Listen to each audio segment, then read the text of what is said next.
Good morning and welcome to today's webinar from Arum. My name's Mark Buckley and I'll be your host today. This webinar is titled Using Behavioural Insights to Improve Customer Treatment Paths and Communications. I'll now hand you across to today's presenter, Steve Coppard. Steve, over to you.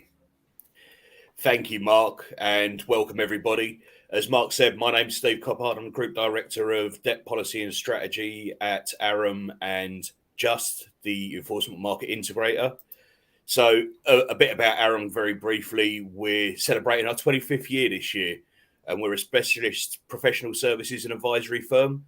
I guess our USP is that we only do debt, nothing else, just debt. And we've cultivated a team of deep experts in all the fields you can see on your screen there. And we also provide thought leadership to the industry. So me personally, I joined Arum just about a year ago. And before that, I spent over 20 years working in central government debt management.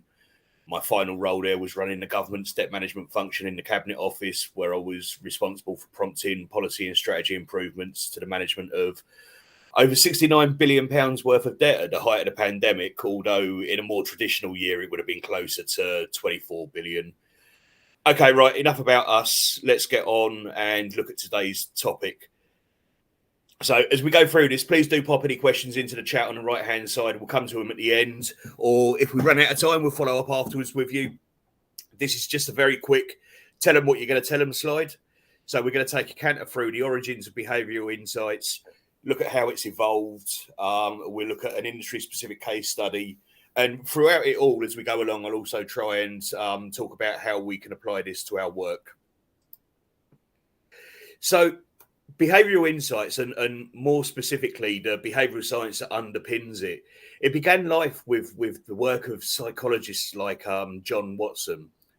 So what the early research set out to try and understand was the reasons behind people's actions and whether those actions could be influenced, which does kind of sound a bit Big Brother, but from small acorns grow mighty oaks, right? And now, look, to be honest with you, it actually got a bit more sinister before it got better. There was a sort of, if you're reading into behavioural insights, behavioural science, there was an experiment, a fairly famous experiment known as Little Albert in 1920, in which Watson conditioned a phobia of a white rat into an 11-month-old boy. I don't think any ethics committee alive would go for that these days, but I will move on from that fairly quickly and just let you go and have a look at that if you want. So let's fast forward to more relevant times. In 2008, the economist and Nobel laureate Richard Thaler published his book Nudge, which completely changed the thinking at the time. Where I was working back then, we'd already been thinking about segmentation for a couple of years, and we started delving into analytics, and actually there was quite a lot of behavioural insights, behavioural science that played a role in that as well. So a couple of years later, under David Cameron's government, the Nudge Unit was set up in Number 10, if anyone remembers that. It was initially a 2-year trial, and it actually had some major successes. So, for example, it resulted in a 6-fold increase in fine payments made to the court service, and it achieved that through the use of personalised text message prompts. I think that reduced the number of enforcement visits by 150,000, and it generated benefits for the government of somewhere in the region of about £30 million. And then separately in HMRC, they ran a trial telling people that the vast majority of people in their town had already paid their tax. And that resulted in a 15% uplift in payment rates and again, generated additional revenue of about £30 million. And I will come on to later as to why that works. So the Nudge Unit continued to work on projects at home and overseas until 2014, when it formed a joint venture with Nesta and became, as it still is known today, the Behavioural Insights team. And in 2021, Nesta bought the rest of the shares from government and announced a fairly ambitious 10-year strategy as it goes. And I'm just going to touch on its three main priorities, because I think it just sort of highlights how important behavioural insights are. So the Behavioural Insights team and Nesta's 10-year strategy is seeking to, firstly, narrow the outcome gap between children growing up in disadvantaged circumstances and the national average. Then it's looking to improve the health outcomes of those affected by existing inequalities. And finally, it's looking to accelerate the decarbonisation of household activities and improve productivity levels to develop a sustainable economy that works better for people and the planet. Now, look, the reason I say this, these aren't small goals. These are absolutely massive undertakings. And the fact that behavioural insights underpins this work just shows how successful it is. All right, so let's think about the evolution of behavioural insights within collections, because many of you will have already been doing some of the wider discipline for years through segmentation and differentiated treatment paths. So look, this is a fairly simple but traditional model. You have a group of people traditionally look like a group that don't pay, share some characteristics with other non-payers. And you may have seen before through test and learn that message type A works well with the males within that group, and message type B works well within the females. It could be any two characteristics. So you send those messages, and those messages are effectively the nudge that changes the behaviour. So behavioural insights are familiar to us, whether or not we call it behavioural insights or whether it's just built into the way we think about analytics, segmentation and differentiated treatment paths. It's all the same thing at the heart of the matter. It's about changing people's behaviour to achieve a preferred outcome. Or, as I said earlier, John Watson's research from over 100 years ago, trying to understand the reasons behind people's actions and whether those actions could be influenced. And look, just going back to this slide, there's a couple of folk at the top there who didn't do what we thought they'd do. And I'd put money on the reason being that we either misunderstood their characteristics or there was a hidden variable that we were unaware of that knocked our nudge off course. And look, this stuff isn't just relevant to collections either.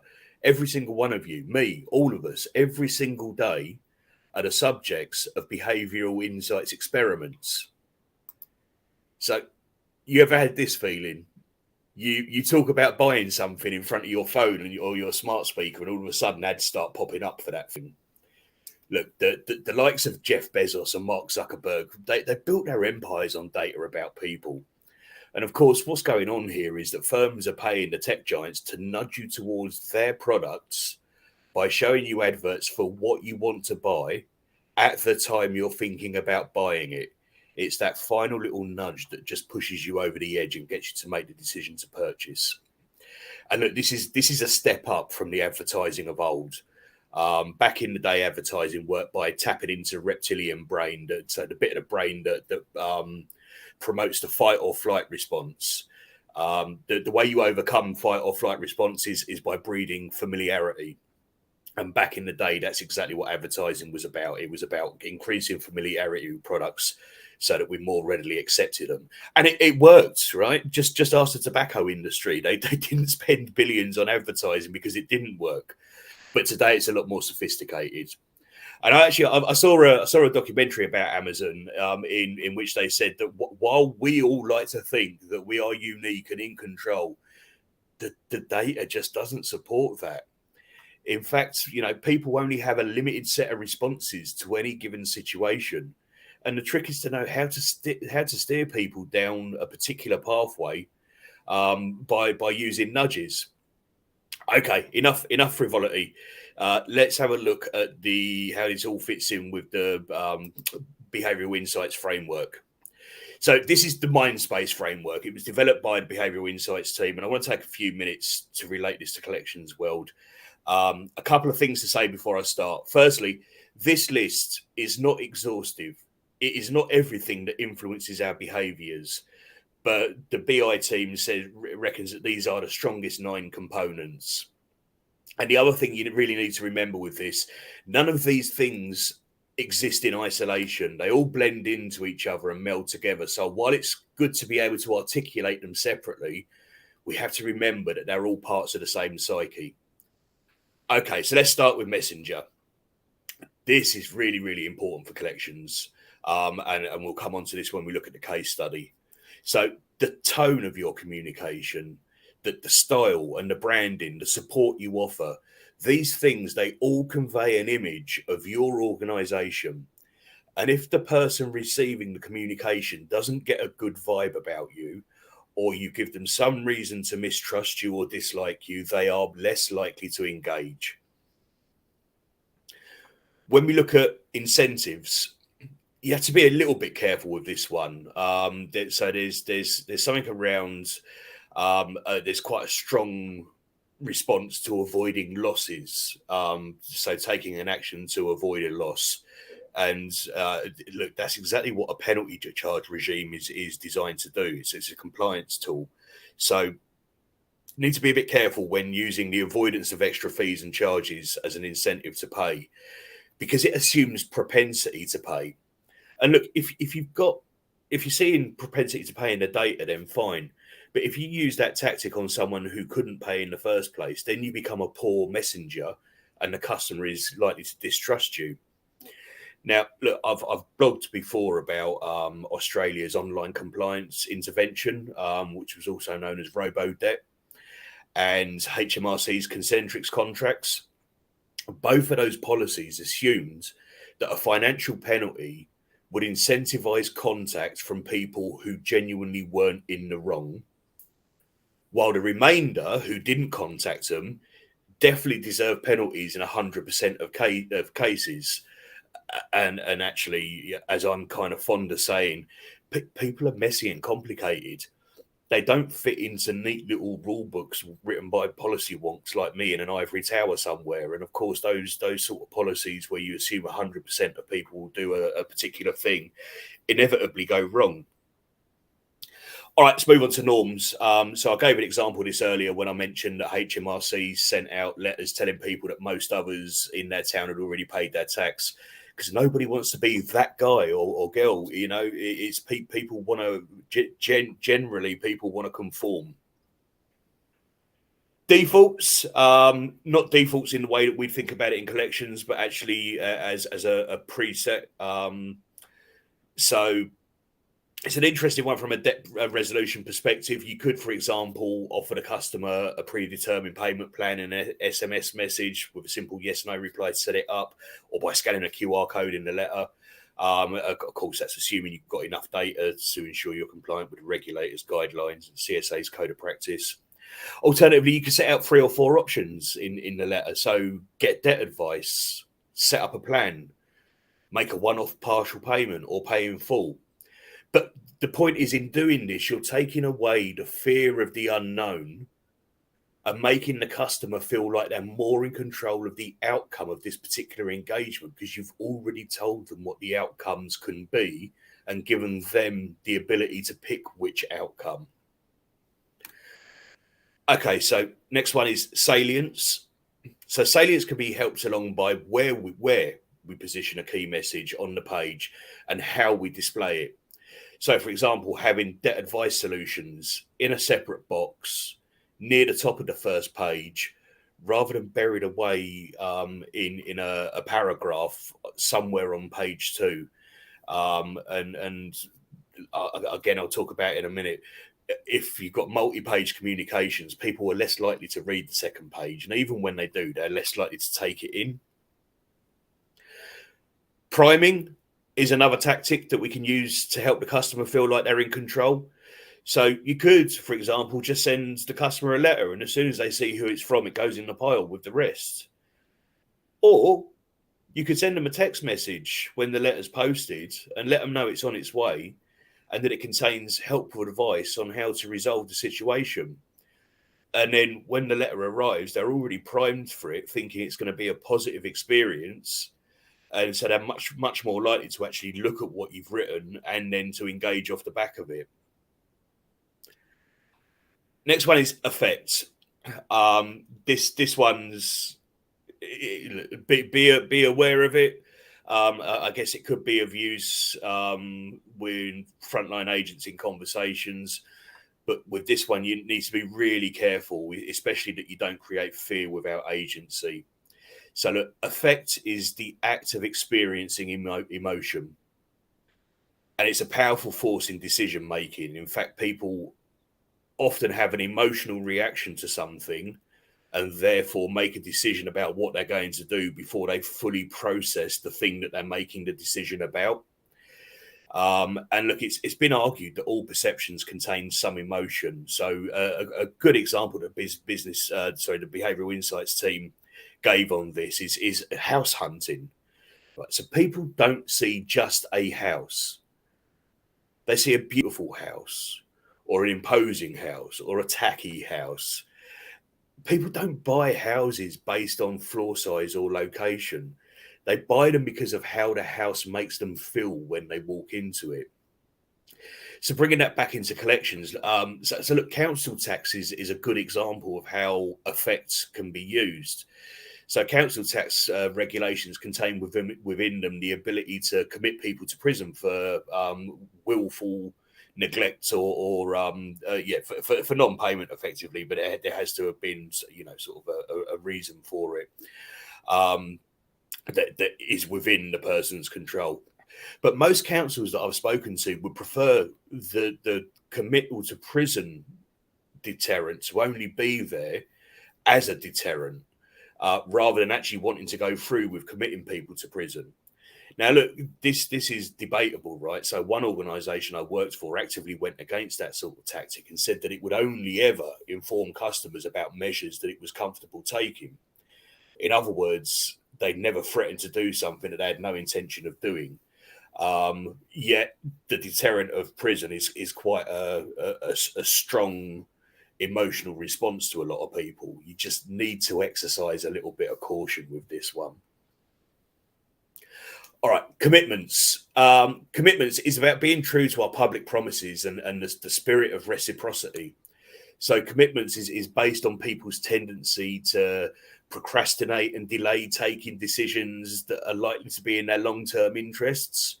And look, many people are aware of their willpower weaknesses. So overspending, overeating, not quitting smoking. I think I just described my life. But research has shown that commitments become more effective when the cost of failure increases. And a really simple way to increase the cost of failure is to make your commitment public. And that's why things like Dry January and Stoptober encourage people to share their commitment to the cause publicly. And this is a well understood mechanism, right? So I can remember as far back as I think it was 2011, there was a service called BeMinder, which was launched, and it made you pledge an amount of money linked to a certain task. And if you didn't complete the task, then it charged your credit card with a predetermined amount. And look, that's again is another thing that's just got more sophisticated over the years, because today you can set a weight loss goal, for example, and link up the service to your smart scales or your smartwatch, and it will take that amount of money whether you want it to or not. So just touching on the other bit of this one, reciprocity, very common too. It's the I will if you will mentality. And it's an incentive that's already used in the debt world, or has been certainly. So it's that if you can pay X, then we'll write off Y. Or for every pound you pay off, we'll reduce the debt by a further, whatever it might be, 25p. An aspect of reciprocity that should be of interest to us working in the community, in the debt community, is that the acceptance of a gift acts as a powerful commitment to return the favour at some point. And look, the marketing people know this. This is why free samples are so effective. But think about that in our world for a minute. The quid pro quo effect. The more you give up front, the stronger your bond with the customer will become. You will build trust and a desire on their part to give back. And we see this, whether by design or otherwise, in services like Sigma's Reach Out, where the debt conversation is parked and put on hold in favour of helping people to access support services such as bereavement counselling, alcohol and substance abuse groups, free debt advice and so on, that builds the feelings of reciprocity, so that when the debt conversation resurfaces, the customer is effectively primed for it. And remember, we spoke about priming earlier. Right, last but not least, ego. This quite simply boils down to the fact that we tend to act in ways that make us feel better about ourselves. And it combines really powerfully with messenger and reciprocity. So if you act in a harsh way towards the customer, they are likely to have a negative reaction towards you, and reciprocity and ego kick in, and they're more likely to return your attitude in kind and then feel better about themselves for having done it. Forget the big picture, the debt and everything else. They won the war. They won the battle, if not the war. But what happens if you act in a kinder way towards them? Look, this isn't rocket science. It's just people. That's all behavioural insights is. It's just about people. So look, to wrap up this section and lead us into the case study, I mentioned earlier, all these are all parts of the whole. And while it's good to be mindful of them all individually, most research papers I've read on behavioural science tend to focus on 2 or 3 of these characteristics at most in any one trial as the primary themes. And then they use the others as supporting factors. And I've figured that the reason for that is if you tried to use them all in one go, you'd be likely to overcomplicate things and run the risk of pulling in different directions, much in the same way as misaligned KPIs do. Okay, let's move on to the case study. So this comes from a report undertaken by Ofgem with the snappy title, Debt Communications Messaging, Evidence from Customer and Behavioural Insights. So I'll give you a quick overview of the research project to provide a little context, but I think the thing that will be of most interest are the recommendations for improving debt communications. So that this was a two-phase report. Phase 1 was qualitative. It was 30 one-to-one interviews with domestic energy customers who had a range of debt experiences. And then phase 2 was an online behavioural experiment. So over 1,500 domestic energy customers, and it was designed to quantify and understand their intentions to act, their attitudinal and emotional reactions, and their comprehension of key information. So Ofgem trialled 4 different approaches to the tone and content of the letters that were issued, which is very similar to an approach taken by Anglian Water in a similar report back in 2018. So it tried 2 harsh letters and 2 friendly letters. And I'm just going to name them for the purposes of this so we can track harsh 1 and harsh 2, friendly 1 and friendly 2. So let me tell you what was in each of the letters. Harsh 1 focused on immediate repayment and outlined the consequences of non-response. It's so close to the standard letter that was already in use that they used it as the control letter for the purposes of this pilot. Harsh 2 was as above, but it also included alternative solutions.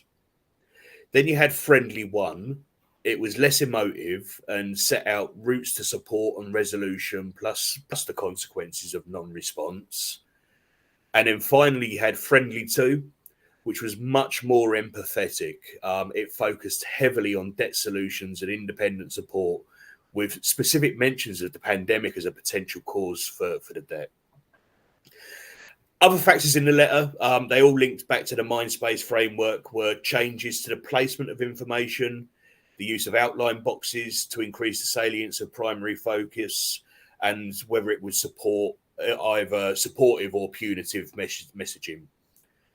So what were the findings? Okay, so on tone, the overarching finding was that the use of a harsh tone and the focus on immediate repayment reduces the likelihood of customers making contact. And just look, we know right that the Money and Mental Health Policy Institute and others have been campaigning for changes in the Consumer Credit Act's legislation for quite a while now to get rid of the big red shouty text and everything else. This just supports that in its entirety. On trust and brand perception. So after receiving the letters, customers were asked to what extent they agreed with the following 4 statements. So the first one was, the supplier will treat me fairly if I contact them. Second statement was, the supplier understands that times are difficult. Third statement, I won't be pressured into paying what I can't afford. Fourth statement, The supplier will work with me to find an outcome that is right for me. Now, maybe unsurprisingly, the scores were lowest for harsh version, for harsh 1 version of the letter, and highest for friendly 1 and friendly 2. And this plays directly, I guess, into what I was saying earlier about the importance of messenger and ego. In terms of length, the results showed that when communicating over multiple pages, I think I mentioned this earlier, second page is less likely to be read, and even when it is read, less likely to be properly understood. And look, all this information is useful, but it needs to be translated into practical, real-world actions. So the report recommended that firms do the following. 1, communicate in empathetic language. So, for example, steer clear of the presumption that paying a bill is not their top priority. Use terms that evoke cooperation, such as work together, affordable, and finding a solution. And wherever possible, avoid the threat of legal proceedings and the potential negative impact on credit ratings after in the initial contact if it's not absolutely necessary. Focus on alternative debt solutions rather than immediate payment. Make key information more visually prominent. So, for example, by including it on the first page and in a box if necessary. Acknowledge that the cause of debt could be outside the customer's control. So look, hopefully these pointers are helpful in helping you to think about how you might rework customer communications. But this is just the beginning when it comes to using behavioural insights to improve your collections processes and treatment paths. Applying these principles to wider debt management, the great thing about behavioural insights is they're based on people. And we can learn a lot about people through the intelligent application of data science and analytics before we even start to communicate with them. Behavioural insights are therefore relevant to all elements of customer treatment, from customer journey design to the creation of segmentation and differentiated treatment paths, and including vulnerability. So I'd like to leave you with some resources for you to look at afterwards. Please do check out the Behavioural Insights team's website. It's absolutely brilliant. And their Mindspace framework is in a longer report. There's loads of good info there. As always, the CSA's Code of Practice, great source of information, definitely worth refreshing yourself on fairly regularly. And if you're interested, take a look at that Ofgem report. It's a little bit more academic, but interesting nonetheless. And finally, please do take a look at some of our thought leadership pieces. It includes references to some of the stuff I've been talking about today. Feel free to reach out to me directly if you've any questions. I guess my closing thought for this session is that harnessing the power of data is one thing, but combining it with human nature takes it to a whole new level. Okay, with that, thank you for listening. I'll hand back over to Mark to see if there are any questions, comments, or reflections. Thank you very much. Over to you, Mark. Thank you, Steve. Very informative, as usual. We'll just give it a little bit just to see if any questions come through. We've obviously answered everything because there's no questions as yet, Steve. Perfect. But as you mentioned earlier on, even if people want to send questions after the webinar, you've provided your contact details, so please feel free to get in touch with Steve, and I'm certainly more than happily help you. Okay, we'll just give it a few more seconds, and then if not, we'll look at wrapping it up, Steve, if that's okay. Brilliant. Thank you ever so much, Mark, and thanks everyone for joining in and listening today. No problem. So yes, nothing's come in, Steve. So just a thanks, Steve, again for his time today. Thank you very much. I would like to remind everyone that this webinar will be listed on the website from tomorrow if you'd like to listen again, or recommend it to any colleagues who couldn't make it today. Also, just before you go, we'd appreciate it if you could take a few seconds just to give a little bit of feedback in the relevant area provided. I would like to thank you all for your time today, and goodbye.